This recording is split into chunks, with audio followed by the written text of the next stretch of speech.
Noha. Ils se comptent par centaines de milliers, ces migrants africains, qui font la traversée de la mer tous les jours à la recherche d'un mieux-être en Europe. La raison est une absence de politique d'encadrement. Il faut dire que le mouvement migratoire dans son ensemble en Afrique est la conséquence des vulnérabilités, des conditions de vie difficiles, de la malgouvernance et des crises sociopolitiques qui plombent le développement socio-économique et politique des pays africains et qui ne donnent pas très grande possibilité ou opportunité à la jeunesse de ces pays-là de pouvoir réaliser leurs rêves dans leur pays d'origine et qui pensent que l'alternative idéale serait de l'autre côté de la mer, serait de s'immigrer. Cette situation amène donc ces migrants à risquer leur vie, trouvant la mort au passage. L'enclave espagnole de Melilla, au Maroc, était la preuve palpable. Cette zone porte d'entrée de l'Espagne, souvent prisée par les migrants, a été le théâtre de scènes de heurts face aux gardes frontières marocaines lors d'une tentative de la traversée de la grille frontalière de 2000 migrants vers l'Espagne le vendredi 24 juin 2022. Des scènes de violence qui se sont soldées par la mort de 23 migrants africains et de nombreux blessés, roués à coups de matraque par les gardes frontières marocaines, par la suite entassés comme du bétail.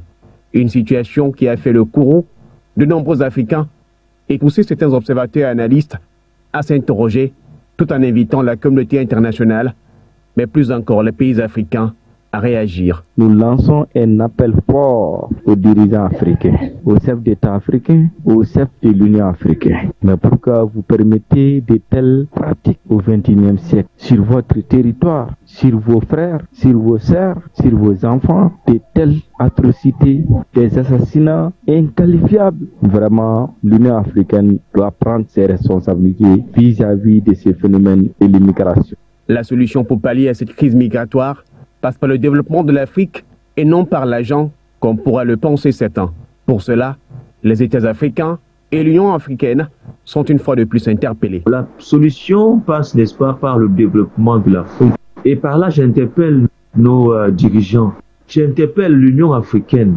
Ça ne passe pas en sortant des milliards de francs pour empêcher les gens au niveau de la frontière, non. Ça passe en mettant sur pied des mécanismes pour le développement de l'Afrique. Ça passe, n'est-ce pas, par la volonté des peuples africains à pouvoir s'auto-développer eux-mêmes, en mettant, n'est-ce pas, à la tête de leur pays des dirigeants dont ils veulent à leur image. Avec donc la crise migratoire qui s'enlise et au regard des victimes qui se chiffrent depuis son début par centaines de milliers, mais plus encore avec le traitement inhumain qui est accordé à ces migrants africains, il devient urgent, mais alors urgent, pour les pays africains à proposer des solutions véritables pour pallier à cette situation.